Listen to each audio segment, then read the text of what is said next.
Olá pessoal, eu sou a Fernanda e hoje eu tô aqui com a resenha do livro Vidas Secas, do Graciliano Ramos.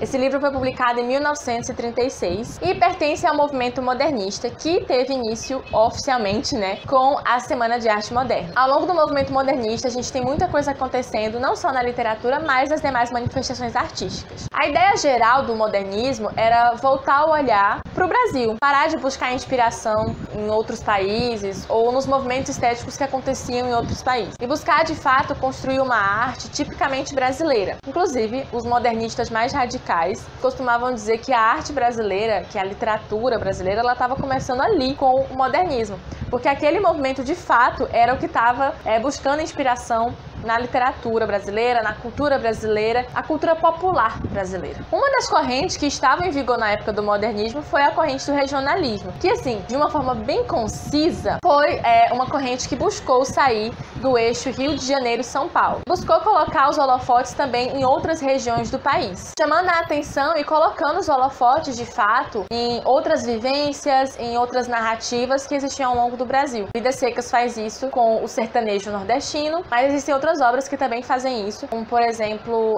O Tempo e o Vento, que eu não vou lembrar agora quem é o autor, mas é uma obra que faz a mesma coisa com o pessoal do Sul. Essa obra, como o próprio título já sugere, vai falar muito sobre a seca, que é uma realidade que hoje em dia a gente pode até ter um pouco de noção. Mas, na época, 80 anos atrás, quando esse livro foi publicado, acho que tem 83 anos esse livro, não era um assunto tão debatido, tão colocado em foco. Principalmente porque o acesso à informação era uma coisa muito mais difícil naquela época do que hoje em dia. E aqui a gente vai ter a história de uma família de sertanejos fugindo da seca. São poucos personagens, mas todos eles são devidamente impactantes e bem trabalhados. Um desses personagens é o Fabiano, que é um dos protagonistas da história. Ele é um personagem que não fala muito, na verdade ele nem sabe falar muito bem, e ele também não se dá muito bem com as pessoas, ele sente que se dá melhor com os bichos, na verdade ele se sente como um bicho muitas vezes, e muitas vezes também ao longo da narrativa ele é tratado como um bicho, sempre deixado de lado, sempre sendo maltratado, usado, e a gente vê isso representado, por exemplo, pelas figuras do Soldado Amarelo, que representa o Estado, que teoricamente deveria proteger ou ajudar o povo, mas acaba muitas vezes usando o povo e maltratando o povo, e a gente também vê essa representação da forma como o Fabiano ele é usado pelo personagem do patrão, e se aproveita da ignorância do Fabiano. Ele é um personagem que não sabe contar muito bem, e sempre que chega a hora de receber o salário, esse patrão dele se utiliza dessa ignorância do Fabiano e acaba sempre enrolando ele e pagando muito menos do que ele deveria receber. A gente tem também assim a Vitória, que é uma personagem que a única ambição dela é ter uma cama de couro para se deitar. Pode parecer simples, mas tendo em vista que ela é uma mulher que acaba tendo que ficar fugindo na seca, no meio do mato, indo de terra em terra, buscando algum tipo de melhora de vida,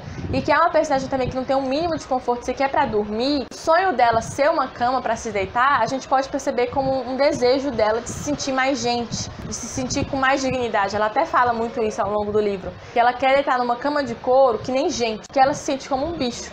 O casal também tem filhos, 2 filhos para ser mais exato, só que esses filhos eles não têm nome, a gente só conhece ele como menino mais novo e menino mais velho. A gente pode interpretar isso até talvez como uma forma de que, independentemente de quem sejam esses meninos, ou de qual seja o nome deles, eles estão fadados a repetir o mesmo destino de seus pais. Uma das cenas mais interessantes nesse livro é quando os personagens eles vão para uma missa, uma festividade religiosa, tá tendo tipo aquelas feirinhas perto da igreja, e as crianças elas ficam extasiadas quando elas saem da fazenda com o fato de que existe um mundo muito grande fora da fazenda, fora daqueles matos que eles já conheciam. E eu acho essa inocência deles, essa ingenuidade deles, até essa ignorância deles, de não saberem o que há além dos muros da fazenda, algo muito interessante. E a gente tem um dos personagens mais famosos desse livro, que é Baleia, bicho-gente.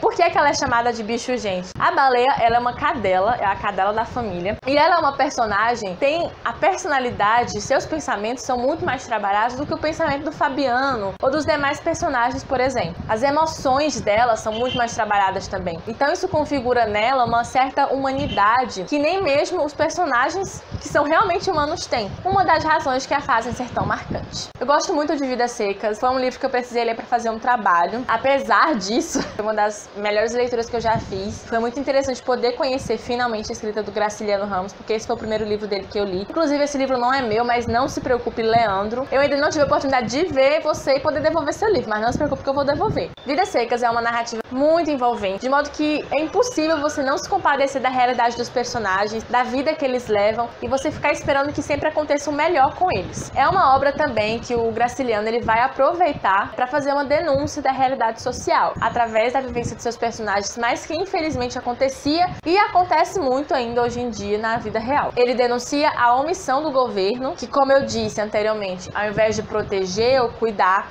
maltrata, e denuncia também a exploração do trabalhador, que é uma coisa que também continua sendo muito na nossa realidade. Se alguém abre a boca para dizer que é difícil ser patrão no Brasil, é porque nunca foi trabalhador para saber o quão mais difícil e o quão mais complicado é ser trabalhador no Brasil. É uma história também que te deixa com o coração na mão e aflito, porque não existe uma perspectiva de melhora para a vida dos personagens. Mas eu confesso que eu acho muito inspirador o fato de que, ainda assim, existe uma insistente esperança em tentar de novo. Acho muito emocionante a cena em que a Vitória fica fazendo planos pro futuro. Enfim, é um livro incrível que eu acho que todo mundo tinha que ler. E o Graciliano Ramos também, ele é um dos maiores escritores da literatura brasileira, então ele merece ser conferido, sim. E é isso que eu tinha pra dizer sobre esse livro. Espero que tenham gostado da resenha, que vocês tenham, sei lá, se sentido mais incentivados a ler, quem sabe.